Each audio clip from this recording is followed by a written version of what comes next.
à utiliser la messagerie instantanée. Nous tâcherons de répondre au fil de l'eau de vos réactions, si c'est possible, et puis si nous aurons aussi du temps pour prendre peut-être vos questions à l'oral ou bien celles postées dans le chat ou vous inviter à reformuler vos questions.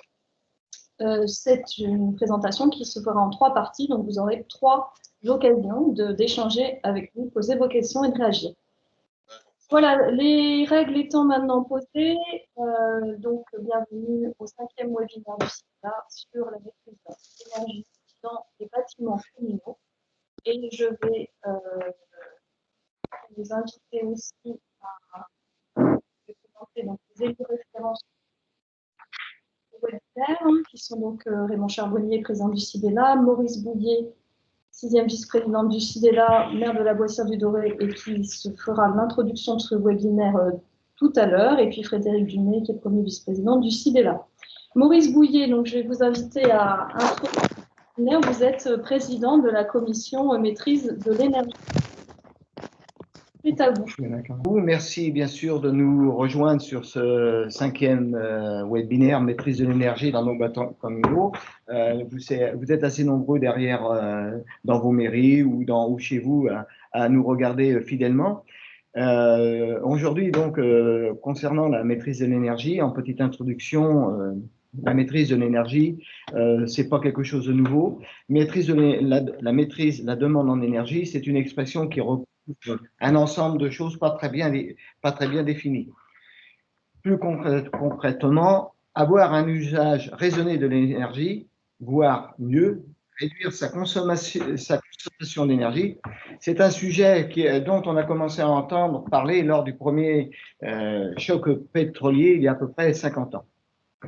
On fait souvent l'amalgame énergie-électricité, mais dans un bâtiment, on consomme bien sûr de l'électricité pour les usages spécifiques, mais aussi de l'énergie de chauffage. Cela peut être de l'électricité, bien entendu, du gaz de réseau, du gaz en citerne, du fioul ou encore du bois.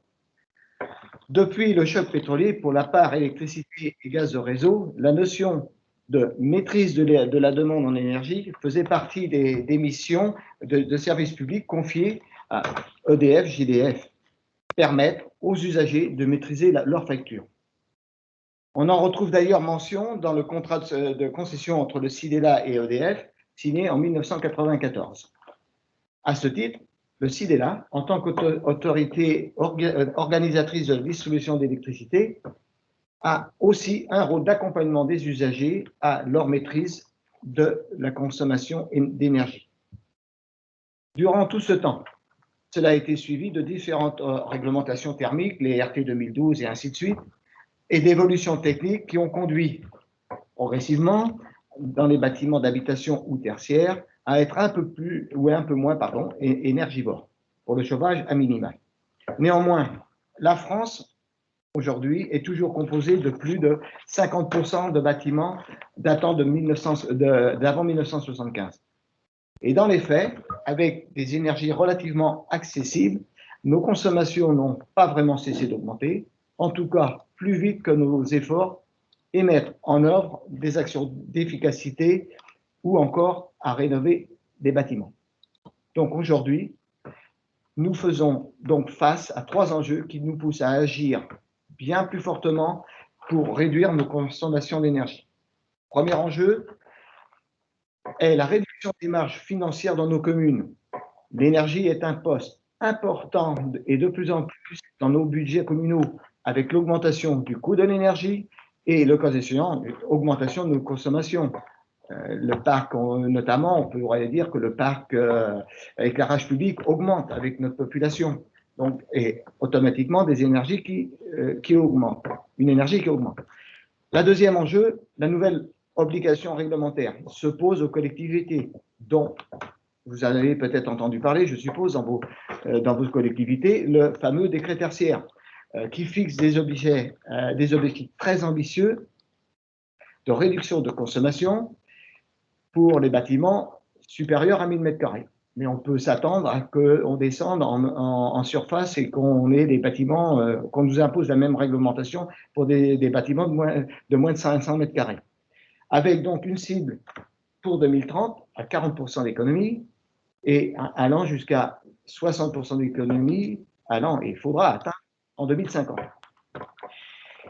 Par rapport donc à cette année référence qui est de 2010. Cet objectif, nous pourrons être atteints qu'avec des plans d'action très ambitieux et suivis et un suivi qui s'inscrit durablement. Le troisième enjeu, c'est la croissance de conscience de nos concitoyens aux enjeux de la transition énergétique. Celle-ci fixe, et particulièrement nous, les élus, un impératif d'exemplarité dans les collectivités à consommer moins d'énergie et aussi de plus en plus à consommer mieux et durablement. En effet, le premier poste que tout le monde constate en ce qui concerne sa consommation d'énergie, c'est la facture. Le sujet est abordé modestement dans la troisième partie de ce webinaire, centré sur le sujet économie d'énergie, mais le premier centre de coût à maîtriser, c'est évidemment le coût unitaire du kilowattheure. Avec la libération du marché de l'énergie, c'est-à-dire qu'EDF, GDF n'étant plus les seuls fournisseurs d'électricité et de gaz, les collectivités se sont retrouvées à devoir passer par le mécanisme de commande publique pour gérer leur approvisionnement énergétique en électricité et gaz. L'idée d'un groupement de commandes est alors arrivée naturellement comme moyen de mutualisation des acheteurs publics pour contribuer à maîtriser les prix. C'est pourquoi le CIDELA, dès 2015, a proposé les premiers groupements d'achat d'électricité et de gaz. Au-delà de la mutualisation de l'ingénierie d'achat, l'achat en groupe a permis également, grâce à l'effet de volume, à contribuer à faire baisser le prix pour tous. Quoi qu'il en soit, avec l'augmentation régulière du prix de l'énergie et avec la libération croissante de secteurs, les mécanismes d'achat d'énergie se sont complexifiés. Pour les plus de 210 adhérents des marchés, le CIDELA assure aujourd'hui le suivi hebdomadaire du marché pour approvisionner au meilleur prix une part des volumes d'énergie à fournir aux adhérents sur les 3 ans des marchés. C'est à peu près tout. Merci. Merci, Maurice Bouguier. Donc, juste un petit point pour vous rappeler que ce webinaire fait partie d'un cycle de 8 webinaires et qu'il s'agit du 5e. Et vous en aurez 3 autres qui vont suivre le 5 mars sur l'énergie solaire photovoltaïque, le 19 mars sur la mobilité durable et le 26 mars sur la méthanisation et les réseaux de gaz. Bien, je vous présente donc les intervenants qui vont se succéder ce matin pour ce webinaire, pour animer ce webinaire. Julien Pourrer, chargé de maîtrise d'énergie pour les collectivités, qui va inaugurer, voilà, la première partie plutôt contexte sur la rénovation énergétique dans les bâtiments. De quoi parle-t-on? Deuxième partie, ce sera Thibaut Cesbron, qui est également chargé de mission maîtrise d'énergie, qui nous parlera plutôt du déroulé du projet et quelle est la situation, la démarche en fait idéale à adopter pour mener à bien ces projets de rénovation énergétique dans les bâtiments. Et en dernier lieu, donc en partie 3, Amine Chantal, chargée de programme rénovation énergétique, et qui présentera un peu en synthèse les différents dispositifs que CIDELA met en œuvre et propose. Voilà, vous aurez donc une vision complète de la question. Je vous propose de passer à la partie 2 qui va être présentée par Thibaut Cesbron. Voilà, il y a pas mal de réactions qui viennent. Il suffit d'ouvrir le bal et puis après, les uns et les autres ont envie de poser des questions. Donc, je vous remercie pour ces réactions. On va tâcher d'y répondre parallèlement dans le fil de discussion. À tout à l'heure. Bonjour à toutes et à tous. Julien vous a présenté dans cette première partie le contexte, les enjeux et les différentes raisons qui peuvent nous pousser à agir. Nous allons maintenant nous attacher au comment agir. Donc, dans un premier temps, je vais rapidement vous présenter une approche un peu conventionnelle de la maîtrise de l'énergie. Ensuite, passer en revue les étapes de la vie d'un bâtiment, que ce soit au cours de sa construction, de sa rénovation ou de son exploitation. Quels sont les points clés pour viser l'efficacité énergétique. Et nous terminerons cette partie-là sur la nécessité de mettre en place une stratégie patrimoniale globale et de ne pas regarder uniquement les bâtiments les uns à côté des autres. Sur la démarche de maîtrise de l'énergie, on a tendance à la découper en 3 parties. Le premier volet, c'est d'axer les actions sur la sobriété énergétique. Donc la sobriété, c'est finalement le penchant contraire de l'ébriété énergétique, donc c'est faire la chasse au gaspillage, rationaliser ses usages, ses besoins, et surtout s'assurer qu'on consomme de l'énergie uniquement pour ses besoins. Et donc on ne consomme pas un bâtiment la nuit s'il est inoccupé, l'école pendant les vacances scolaires s'il n'y a pas d'utilisation du bâtiment, etc. Et donc c'est souvent les premières actions qu'on va chercher parce qu'elles sont peu coûteuses en investissement, voire gratuites, et elles permettent déjà de faire des économies d'énergie. Le deuxième volet, une fois qu'on a fait cette étape-là, c'est d'aller améliorer l'efficacité de son parc bâti, des systèmes, donc de modifier éventuellement les productions de chauffage, de remplacer les chaudières vieillissantes, mais aussi d'améliorer la performance des bâtiments, donc d'aller les isoler. Donc là, on est vraiment sur des actions de rénovation plus globale du bâtiment. Et une fois qu'on a fait ces 2 parties-là, et on va aujourd'hui se contenter de discuter de ces 2 axes-là, le troisième volet, notre bâtiment, une fois qu'on a fait les actions de sobriété et d'efficacité, il a toujours besoin d'énergie pour subvenir à nos usages et à nos besoins et à l'activité humaine. C'est comment finalement on vient de l'alimenter et est-ce qu'on peut rendre notre bâtiment producteur de sa propre énergie via des énergies renouvelables. Alors, on revient vers vous pour un petit sondage, en fait, qui va prendre la forme d'un nuage de mots pour le résultat. Donc, la question est la suivante. Quelles sont pour vous les étapes clés d'un projet de construction?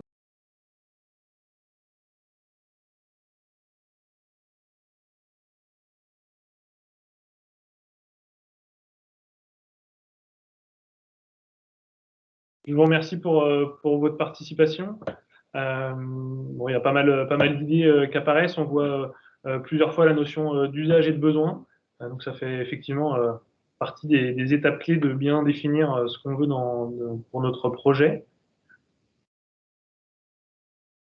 La notion, enfin la phase de conception, qui est évidemment une phase clé également. On va s'attacher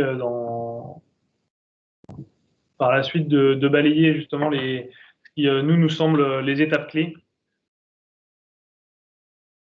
d'un projet de construction.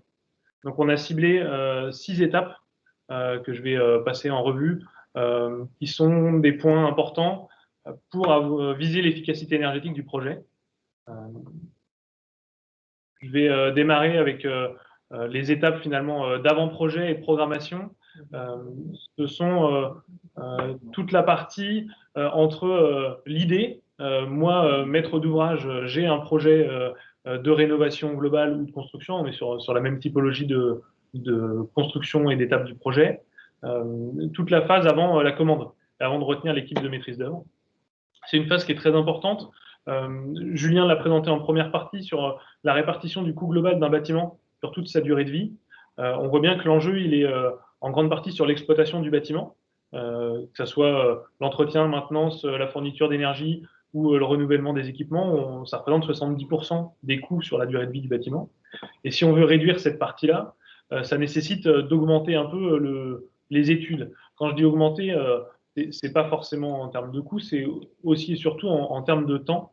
Et c'est important de se laisser le temps pour mûrir ces projets, pour viser la performance énergétique. L'étape du programme, la programmation, c'est questionner ses besoins et ses usages. Donc on l'a vu assez bien identifié. L'objectif du projet, c'est bien de répondre à une demande et à un besoin du mieux possible. Et se définir des objectifs en termes de performance énergétique. Voilà. L'ensemble de ces réponses à ces questions, elles doivent bien apparaître dans la consultation et le choix de l'équipe de maîtrise d'œuvre si on veut être en phase avec l'équipe qui va ensuite nous accompagner tout au long du projet.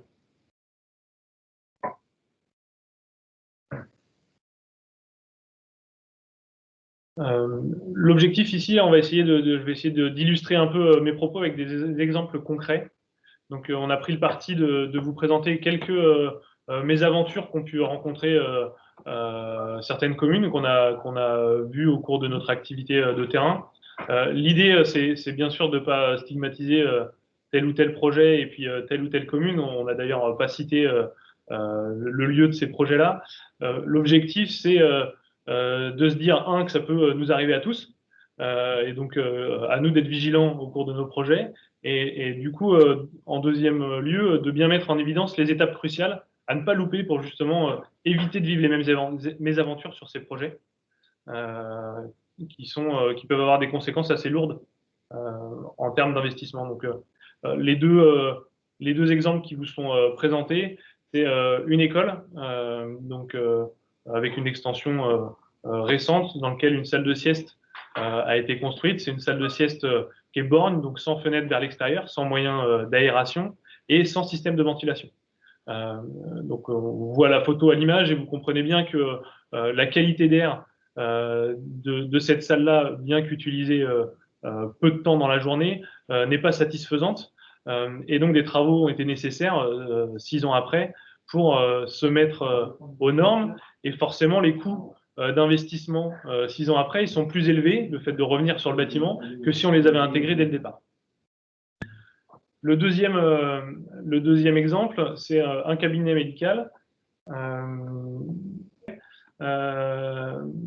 Donc un projet où le confort d'été, comme je le disais, n'a pas été suffisamment pris en compte, et donc on arrive avec un bâtiment avec d'importantes surchauffes qui ne satisfait pas les usagers du bâtiment. Le bâtiment n'est pas vivable en l'état, et donc des travaux nécessaires pour assurer le confort des usagers et des occupants du bâtiment. 65 000 € de réinvestissement 3 ans après les travaux neufs du bâtiment, et un surcoût de fonctionnement pour les occupants qui auront à charge la facture énergétique, puisque c'est l'ajout d'une climatisation qui a été nécessaire.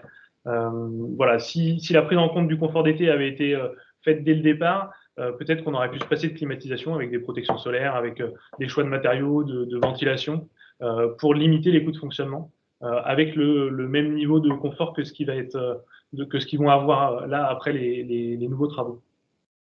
Le confort d'été, c'est une notion qui est assez importante aujourd'hui.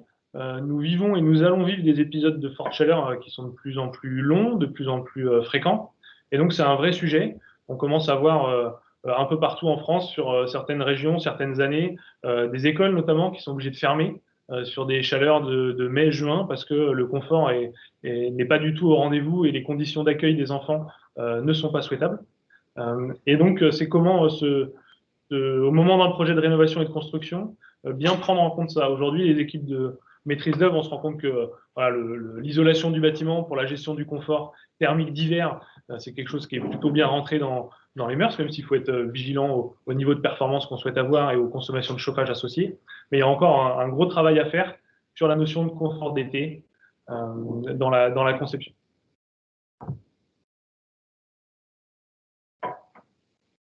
Les deux étapes suivantes, justement, donc la conception et le suivi de chantier, 2 points importants. Alors, sur la partie conception, on vous a affiché ici les 4 grandes thématiques et les 14 cibles de la démarche haute qualité environnementale, alors qui est une démarche sur laquelle on peut labelliser un projet de bâtiment, mais qui est surtout une démarche sur laquelle on peut s'inspirer sans viser la labellisation, parce qu'elle permet de citer un petit peu tous les enjeux et toutes les thématiques liées à la construction et à notre projet de construction de rénovation.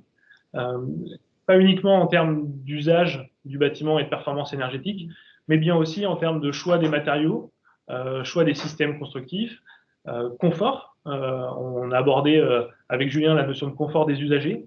C'est aussi le confort des services, des professionnels qui vont travailler dans le bâtiment et des services techniques ou des mainteneurs qui vont intervenir. On a, et je vais l'illustrer juste après, un enjeu sur la maintenabilité de nos installations pour pouvoir assurer leur performance dans le temps. La satisfaction des usagers, elle est en jeu et c'est un enjeu important. Quoi de plus frustrant pour vous, maître d'ouvrage, que de vous lancer dans un projet de construction ou de rénovation visant à satisfaire des usagers sur un besoin du territoire et finalement de récolter les mécontentements à la fin parce que les usagers ne sont pas satisfaits du rendu, parce qu'on les a peut-être pas suffisamment consultés ou pris en compte leur approche professionnelle due à leur activité, là où on souhaitait les contenter. Voilà, un exemple assez critique, c'est tous les bâtiments de petite enfance, où il y a des enjeux spécifiques suivant la hauteur des prises, les protections de portes, etc. Et où dans l'activité de terrain dans le bâtiment vécu au quotidien, la gestion des flux, elle ne peut pas être pensée par d'autres personnes que les professionnels qui vont vivre le bâtiment. Donc sur le premier exemple, avec des exemples concrets, là encore, donc sur la maintenabilité, on voit beaucoup de centrales de traitement d'air qui sont là pour assurer le renouvellement de l'air dans les bâtiments, qui peuvent être soit pensées sans batterie chaude, donc on va finalement souffler de l'air froid toute l'année, y compris en hiver, et donc créer des problèmes d'inconfort, ou des locaux techniques trop petits, et ça c'est une vraie problématique, soit trop petits, soit inaccessibles, qui ne sont pas du tout adaptés à la maintenance future. Parfois, on ne peut même pas retirer le filtre de la centrale qui est en place. Et donc, forcément, dans le temps, on dégrade et la performance de l'équipement et la qualité d'air associée, alors qu'on a un équipement qui est justement là pour assurer cette qualité. Un deuxième exemple, là, pour illustrer la partie suivi de chantier, sur le cas d'une mairie, l'isolant mis en œuvre n'était pas celui qui était prescrit dans la conception et dans l'étude thermique initiale. L'entreprise a posé un isolant d'une épaisseur moindre par rapport à ce qui était prévu. On s'en aperçoit sur le chantier quand 2 façades sur 4 sont isolées. Un arrangement est fait entre l'entreprise et le maîtrise d'ouvrage, mais on garde les 2 façades isolées et finalement on redimensionne le système de chauffage permettant de couvrir le surplus des besoins thermiques, puisque forcément s'il y a moins d'isolation, il y aura plus de besoins de chauffage en intérieur. Forcément derrière, ça entraîne une augmentation des consommations pendant toute la durée de vie du bâtiment. Pour une étape où on a raté une journée de chantier qui était le moment crucial et où on n'a pas fait le choix avec l'équipe de maîtrise d'œuvre d'appuyer sur l'ajout d'isolants pour répondre aux besoins initiaux. Donc l'importance du suivi de chantier pour s'assurer que le bâtiment va répondre à notre cahier des charges de départ. Et les 2 dernières étapes sur lesquelles on souhaitait insister, et on l'a vu, elles apparaissent assez peu dans l'exercice du nuage de mots qu'on vous a fait faire au début. C'est à la fin, une fois que le bâtiment il est terminé, la mise au point des installations et la réception du bâtiment et de ces installations. Elles sont déterminantes pour la performance énergétique du bâtiment. Ces étapes-là, en quoi elles consistent? C'est contrôler la conformité des travaux avec le cahier des charges, faire éventuellement des essais, et surtout s'assurer que le bâtiment livré, donc il correspond à nos attentes, et que les équipements en place, ils vont avoir des fonctions qui correspondent aux usages prévus, au planning d'occupation du bâtiment. On a aussi tendance à installer des équipements comme les centrales de traitement d'air que j'ai citées juste avant, qui sont de plus en plus complexes et difficiles à prendre en main par les services. Donc la formation des agents communaux, la passation des installations aux entreprises qui vont assurer la maintenance, sont des moments qui sont très importants pour assurer la pérennité, s'assurer que l'entreprise de maintenance elle soit capable d'assurer la maintenance de l'installation qu'on lui remet. Les conséquences, c'est sur un bâtiment neuf ou une rénovation tout juste terminée, d'avoir un chauffage permanent, jour, nuit, semaine, week-end, vacances, voilà, période d'occupation, période d'inoccupation, parce qu'on n'a tout simplement pas réglé, et on va mettre éventuellement plusieurs années à s'en apercevoir. Forcément, au bout du compte, la facture énergétique du bâtiment, elle n'est pas à la hauteur de ce qu'on attendait et de ce qu'on a signé au moment des études en termes de performance. De l'équilibrage du réseau de distribution, c'est des points un peu plus techniques, mais qui sont importants si on veut assurer un niveau de confort dans tout le bâtiment. Donc la période de la réception, on peut aussi se dire à quel moment est-ce qu'on réceptionne le bâtiment. Est-ce qu'on fait une réception unique en été, mais du coup, qu'en est-il de la vérification du fonctionnement du système de chauffage? Ou est-ce qu'on demande aussi à avoir une réception décalée dans le temps, qui peut se faire en 2 étapes, avec une réception spécifique en période de chauffe?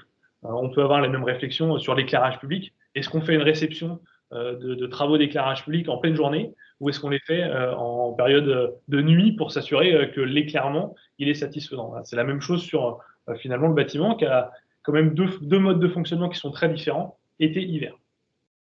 Le graphique pour illustrer ça, c'est les campagnes de température qu'on peut être amené à faire dans des bâtiments.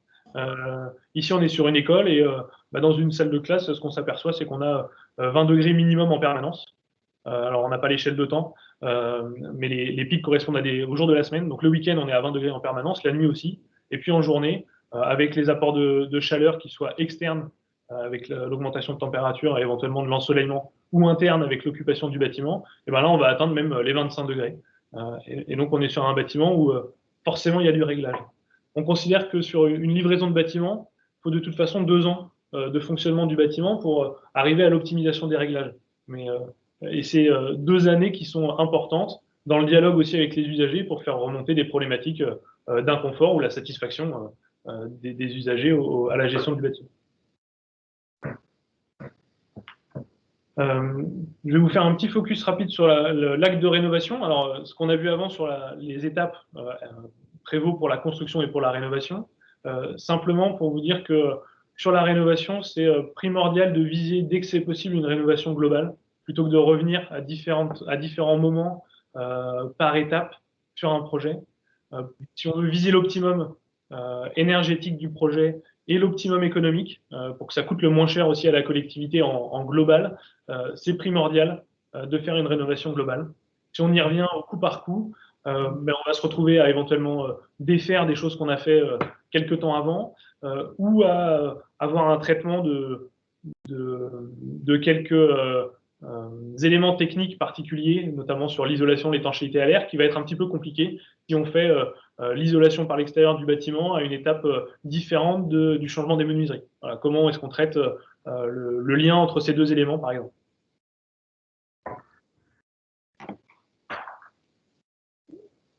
Sur cette partie-là, je vais m'attacher plutôt à la partie exploitation. Là, on a vu les enjeux de la construction, de la rénovation. Vous n'avez pas uniquement des projets de construction et de rénovation, il y a aussi un parc qui vit. Et comment est-ce que lors de l'exploitation des bâtiments, on s'assure de la performance du bâtiment. On a réparti un peu les thématiques en quatre grands enjeux. Assurer la pérennité des installations. Donc, faire l'entretien, la maintenance de ces installations, c'est aussi s'assurer qu'elles durent le plus longtemps possible, que les renouvellements soient le moins fréquents et garantir l'efficacité énergétique des systèmes dans le temps. Une chaudière, ça s'entretient, ça se règle par un professionnel si on veut maintenir sa performance. Optimiser les performances des équipements techniques, c'est toute la partie pilotage des installations. Le bâtiment, il va vivre dans le temps. Quand on construit un bâtiment, c'est pour plusieurs décennies. Vous avez tous dans votre parc bâti des bâtiments qui ont changé d'usage, des anciennes mairies, des anciennes écoles qui sont devenues des bibliothèques, des salles associatives, etc. Au moment des changements d'usage, forcément, les plannings d'occupation, ils ont évolué. Donc, c'est s'assurer qu'on s'adapte à ces nouveaux plannings, qu'on s'adapte aussi aux nouveaux usages et aux nouveaux besoins. Le besoin de température peut être différent d'une activité à une autre. Pour ça, c'est important d'assurer un suivi avec des indicateurs de performance, le suivi des consommations, pour détecter aussi des dérives et des dysfonctionnements et pouvoir intervenir au plus tôt pour limiter les dépenses énergétiques inutiles. Troisième enjeu, c'est d'assurer un niveau de confort. On a parlé de la notion de confort auprès des usagers, donc je ne vais pas m'attarder plus dessus. Et puis le dernier, c'est l'optimisation des contrats. Maurice Bouillet a insisté en introduction sur ce sujet-là, sur l'optimisation des achats d'énergie. Il y a aussi l'optimisation des contrats de maintenance. Les contrats d'exploitation, c'est important qu'ils soient rédigés en fonction de vos besoins, vous communes et de vos installations. Bien souvent, on a des contrats qui sont finalement des propositions techniques et financières des entreprises et qui sont des copier-coller pour toutes les entreprises et donc pas une spécificité, pour toutes les collectivités, pardon, pas une spécificité locale. Ce qu'il faut retenir sur cette phase d'exploitation, ce qui est intéressant, c'est de s'inscrire dans une démarche d'amélioration continue, donc d'avoir une veille permanente sur la performance de nos équipements, mettre en avant les dysfonctionnements ou les axes d'amélioration, avoir un plan d'action sur le bâtiment pour ensuite agir et améliorer sa performance. Pour dézoomer un petit peu, là je vous ai parlé vraiment du bâtiment, donc bâtiment par bâtiment. Collectivité, vous êtes tous multipropriétaires, vous avez un parc bâti à gérer, et donc c'est comment finalement on construit une stratégie patrimoniale qui est globale, qui va intégrer l'ensemble de ce patrimoine-là. La cible, c'est l'optimisation. Comment on optimise finalement notre patrimoine et comment on optimise nos consommations. Donc c'est important d'avoir des bâtiments évidemment qui soient adaptés aux usages, mais qu'on puisse aussi mutualiser. On a parfois tendance à construire un bâtiment pour un usage, et c'est intéressant de rationaliser les espaces et de mutualiser éventuellement les usages dans les bâtiments pour différents usages. Alors c'est pas toujours évident, ça s'anticipe dans les projets, mais ça permet de limiter les surfaces de chauffe et les temps de chauffe entre avoir deux bâtiments qui vont être occupés à des moments différents et où on va malgré tout chauffer intelligemment uniquement quand on en a besoin, et un seul bâtiment qui va couvrir l'ensemble du besoin. Voilà, la performance ne sera pas la même et on va avoir intérêt à avoir le moins de surface à chauffer possible. La flexibilité des locaux, c'est un point important, notamment pour l'évolutivité du bâtiment. Si on construit aujourd'hui un nouveau bâtiment, comme je vous le disais, quel sera son usage dans 20-30 ans et sa possibilité à s'adapter à ces usages. Voilà, la finalité, c'est bien d'optimiser les coûts de fonctionnement pour l'ensemble de son parc. Donc les actions, pour le comment faire, réparties en trois étapes. La première, c'est de faire l'inventaire de son patrimoine. Quels sont les bâtiments dont j'ai la gestion, quel est leur âge, leur période de construction, de rénovation, les équipements qui sont à l'intérieur, et faire l'inventaire des points de comptage en face pour collecter ensuite les données. Donc la deuxième, c'est cette phase de collecte pour récupérer les factures, les relèves éventuels qu'on peut faire en mairie et détecter rapidement les axes d'amélioration. Une fois qu'on a fait tout ça, ça permet de prioriser les bâtiments avec des indicateurs, de définir quels sont les bâtiments les moins performants, ceux où on souhaite engager des actions pour planifier dans le temps. Avoir une stratégie patrimoniale, c'est arriver à une élaboration d'une programmation pluriannuelle des actions et des investissements. Ce travail-là, il a plusieurs avantages aujourd'hui. Il vous permet d'anticiper, enfin d'avoir une vision à moyen terme sur vos projets. Et quand il y a des financements qui arrivent, des appels à projets, une DSIL avec une spécificité rénovation énergétique, finalement, vous avez déjà la vue sur vos projets et vous êtes en capacité de répondre dans les temps qui sont souvent courts pour bénéficier de ces financements-là. Et c'est aussi une démarche qui est indispensable dans le cadre du décret tertiaire, éco-énergie tertiaire, qui vous a été présenté par Julien. Si on veut arriver aux objectifs 2030, 2040, 2050, quand on a plusieurs sites qui vont être concernés, c'est indispensable d'avoir cette stratégie et de baliser finalement le chemin à parcourir pour le mandat actuel, pour les mandats prochains, pour arriver aux objectifs. Voilà, je vous propose de passer à la synthèse de ce webinaire avant de se quitter, et je laisse donc la parole à Étienne Flambeau, qui est responsable ingénierie service à la transition énergétique au CIDELA. Merci Agnès. Donc oui, quelques points de synthèse, ou enfin quelques points que j'ai ressortis de cet exposé. D'une part, de l'importance de réfléchir son projet global. Effectivement, lorsque vous projetez de construire un bâtiment, il est question de confort des usagers. L'importance aussi du volet économique, comme l'a rappelé Julien tout à l'heure, on parlait tout à l'heure d'un coût global de 100 € par an et puis de 14 € qui étaient affectés à l'exploitation et au fonctionnement, et que finalement, au bout de 7 ans, on avait des coûts d'investissement et de fonctionnement qui étaient à peu près équivalents. Donc, il y a un enjeu très fort aussi à se poser sur, au-delà de l'investissement, mais aussi que va coûter le bâtiment durant sa durée de vie. Et puis, bien entendu, aussi son volet environnemental et son impact, puisque, comme on l'a vu, on a un certain nombre d'enjeux législatifs et réglementaires dans lesquels il faudra qu'on puisse s'inscrire et atteindre ces objectifs. La question de la maîtrise de l'énergie aussi, elle s'intéresse également à, comme on l'avait évoqué, à un cadre législatif. Aujourd'hui, le législateur a fixé un certain nombre de caps et d'objectifs à atteindre pour les collectivités, notamment via le décret tertiaire, comme on l'a évoqué, et puis la fin des chaufferies fuel. Et puis parallèlement via les PCAET, puisque on connaît aussi les objectifs et les feuilles de route qui ont été mises en place dans chacun de nos territoires en Loire-Atlantique, et on a des objectifs très importants de réduction des consommations énergétiques et des émissions de gaz à effet de serre. Donc il relève aussi un enjeu très important de pouvoir atteindre au sein des territoires ces objectifs. L'autre point que j'ai pu noter, c'est la question de la conception. On parlait tout à l'heure de savoir bien définir un projet global, mais il s'agit aussi de pouvoir bien penser aussi à la phase de conception, effectivement pouvoir associer les compétences nécessaires pour un bon dimensionnement du projet, pour la prise en compte aussi de ses futurs usages nous paraît essentiel, comme on l'a vu avec notamment l'exemple du dortoir pour l'école maternelle qui n'avait malheureusement pas d'aération ou de fenêtres et qui bien entendu n'était pas adapté à l'usage du lieu. Deux autres éléments, dont un particulièrement important, la question de la rénovation globale. Comme on l'a évoqué, si on veut atteindre à la fois la performance énergétique et parallèlement optimiser aussi les investissements d'un point de vue économique, il est nécessaire de plutôt raisonner en termes de rénovation globale et éviter demain d'y retourner.